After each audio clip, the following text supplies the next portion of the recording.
Oh, and of course, I got a letter from an official service saying why hadn't I written back to them when they wrote to me. They haven't written to me. They wrote to me and asked me something.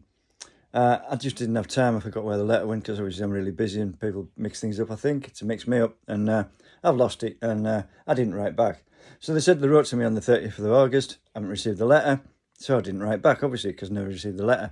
But then these idiots in power, well, all that service is in the same city.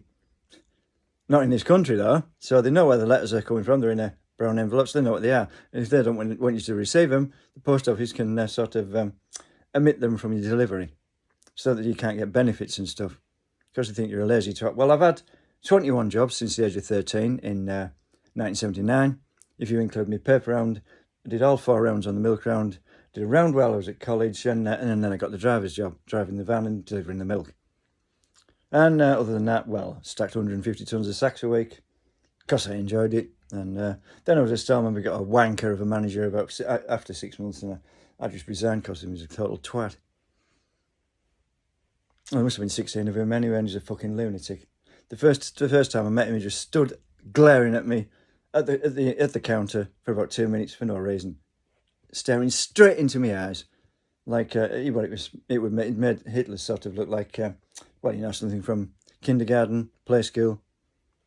Fucking lunatic. I mean, was that something to do with boxing? Because he used to stack sacks. With an engineering qualification, why would I want to be a boxer? I'm not a dog.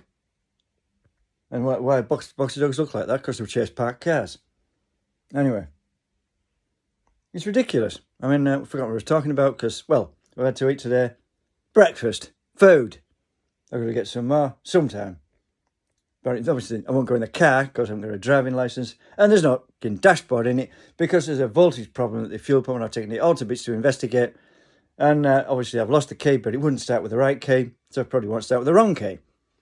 I've got a coder I can't get into because I've forgotten the pin because I thought some bastard's going to nick this and they're not having the cunt.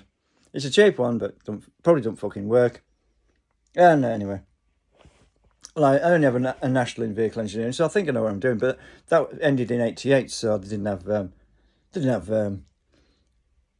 alarms and immobilisers on cars. Then they didn't have engine management computers, and particularly not on the Austin Mini like I had. I mean, the one I've got now, people think it's a heap of shit or whatever. Well, it's quite suave. It's quite sophisticated compared to an Austin Mini. You know, it has 5 gears.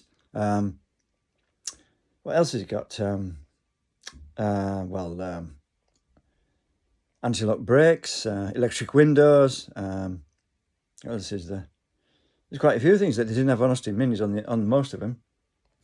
Well, I had one with an immobiliser, but it was crap. It was literally like a guitar jack you plugged into the steering column. It had been added later, and it failed. So knowing Austin Minis inside out because I built one, I took it out and connected the wires the way they should be, and it started because it wouldn't start suddenly. But there were all sorts of relays on this one that they weren't on the early ones because it was a Mark 4 off. Was it a 5? It was a 5 because it was a 92 one. There was relays and stuff, but somebody had put spotlights on the front and taken them off. But they drilled through the bonnet slam panel and hit the wires, the wiring loom that goes across to the far side and taking the insulation off. And that's what the problem was. It was shorting on the bodywork. Eventually, I found that because things just didn't work. But I should be able to do things like that with a national in vehicle engineering, a bit of experience working on rally cars and building a few Austin Minis and stuff.